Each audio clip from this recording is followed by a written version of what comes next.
Okay, we're back real quick. Sorry about that. We had to go to commercial break, a lot of sponsors. But last question. Pastor Don, for those that missed it on the last part, could you repeat your question? Absolutely. And I'm going to answer it. Absolutely. I said, as of June 8th, we will have our fifth representative for the city of Moreno Valley. So the 4 districts plus the mayor will be in place as of June 8th going forward.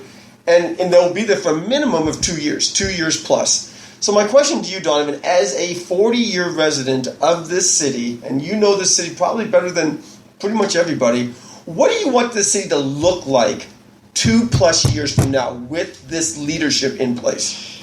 Very good question. And the actual reality of the matter is it's going to look like it does right now because a lot of projects going on. Well, really, there's really nothing going on in the city right now.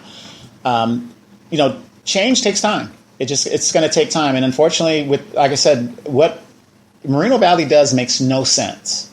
You can see in our construction, and we're not a master plan city. We're a chaos city. We do what makes us feel good at the time. And I mean, if you go on Sunnymead Boulevard, you got auto shops next to barber shops, next to music shops, next to thrift shops. That's a chaotic city. That's when we were a town. Auto shops should be in a certain area. Food should be in a certain area. We're just chaotic. The problem in Moreno Valley is this, in our politics. The mayor is a 2-year term. So after June, Idiot Gutierrez is going to be running for office again, and we are technically in perpetual chaos as a city because nothing is done right because this developer, Ido Benvizi, keeps us at each other's throats. So I don't see much of a change in 2 years as in construction and moving in a certain direction. If the right candidate is selected in District 4, we possibly can change some of these missteps. And how do you do that? We have to go back and readdress the mayor and his power and how we do it. We are a general law city versus some kind of city, whatever. I can't think about it right now. But we have to readdress this. One of the things that I have been proposing is we need to change our charter, however we're going to change it, to where we have runoff so that you can't throw people in there and split votes. The top 2 run, and then we go about it. We have to basically, in my opinion, start from scratch and just get these things right. So if the right candidate's put in there, we can roll back some of these mistakes and address and hold accountable some of these developers that don't do what they say they're going to do. Because Ido Benvizi right now, he doesn't have to come back to the city council and change his agreement. He can go straight to Michelle Dawson, the city manager, and talk to her, and it can be changed. And we know nothing about it, and we're going to be on the hook. He can't even pay his fees right now. So for the next 2 years, as far as District 4 is concerned, they're going to have it because they haven't had representation for a long time. If you get a young kid in there, you might as well have Victoria Baca over there. And if you know what Victoria Baca is, that means nothing's going to be done. So I don't see a lot being handled, but if you get the right person over there who understands they work for the constituents, you're going to get a Boys and Girls Club, you're going to get a working golf course, you're going to get upgrade housing in those apartments, which means more people to go to those businesses on that side of the city. And I'm concerned, and we've talked about this, I'm concerned for that side of the city for the simple fact that that is where the high-end homes are of the city. So these are the people that pay bigger taxes than we pay over here.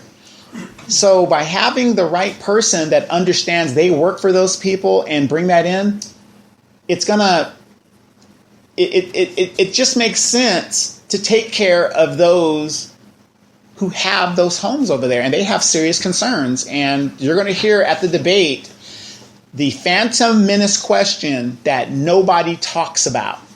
And I'm going to bring it up at the debate on Saturday. Please, if you're listening, please come out to that debate because you're thinking it, but you're not saying it. And that's a question we need to address. But in 2 years, if we get the right person in there, I believe we can take a step in the right direction. It's not going to solve all our problems, but it's going to get us in the right direction if we have the right person in there. But we do not need a person in there that's just going to get along to get along. We need a person that's going to be independent of their own mindset. Don't listen to what Donovan Sadiq says. Don't listen to what Victoria says. Don't listen to what Ido Benbizi says. Don't listen to what Gutierrez says. That person is going to think what is best for their constituents. And yeah, I live in Edgemont, and we have a lot of problems over here, but I don't expect a lot from Edgemont residents here because most of the people over here are either renters or they're older, so they're kind of unplugged. So I don't expect a lot over here. But on that end of the city, you have a lot of people that have invested in those homes, and they're paying high property tax, and they have a high expectation of what they want. And unfortunately, a super warehouse on the east side of the city, I'm going to ask you this, Pastor Don, you're a homeowner, you have a nice big house. Would you buy a house next to a warehouse? I wouldn't. That would not be my first choice. No. So if we need a representative that understands these residents' concerns, because a lot of the people that fought against the WLC came from which district? District 4. Because they have an understanding of an investment that they have losing value. Exactly. And that's my biggest thing. So that person over there elected has to understand the wants and needs of their constituents. Yeah, one other little plug I want to put in there, because, and I know it just got out of your mind, is not only the Boys and Girls Club, driving range for the kids, all these projects for the kids, plus the beautiful golf courses. Also, there's going to be hopefully a church that's going to be in that clubhouse area, so people have an opportunity in their neighborhood to be able to worship God in a Bible-based place. So that's another benefit. Yeah, well, it's another benefit, but another thing you got to understand this too, and for my listeners that don't listen, but listen, but don't listen, but listen. There is no church in that area of a significant. What I think Church of Latter-day Saints is over there. They have one off the street, off of Alessandro, I believe. Yeah, the closest Christian-based church is over off of Alessandro and Marino Beach. Right. And there's a Seventh-day Adventist church. There's a couple home churches. But actually, in the golf course area, that community, and there's many homes and apartments in that area, yeah, there's no church, Bible-based, Christ-centered churches in that area. Right, and and a lot of people leave the area to go to churches in Riverside, San Bernardino, Paris, and things like that. So that would be also a plus to do that. And another thing is, just like our host Eric is going to do by putting on this venue, when that thing gets restructured and redone, let's say you're not a golfer, but your daughter's about to have her quinceañera. It'll be a great place to host events because we do not have an auditorium here. Yeah. And I think that's a plus. It's a very high-end banquet hall that would be able to use for weddings, quinceañeras, and any other big events. And it's going to be absolutely gorgeous. It's part of phase 2 of the golf course project. So that'd be another added bonus for that area. Sunday brunch. If you're coming from church, absolutely, it'd be a great place to do that. Absolutely. And that's another reason we want you people to come out the 22nd Saturday, 5 to 7:30, and you can kind of take a look-see at what you're going to be dealing with and what's going to be in your community and ask questions in regard to that. And Eric is going to be there, the developer. He is going to be there to answer any of your questions that you have.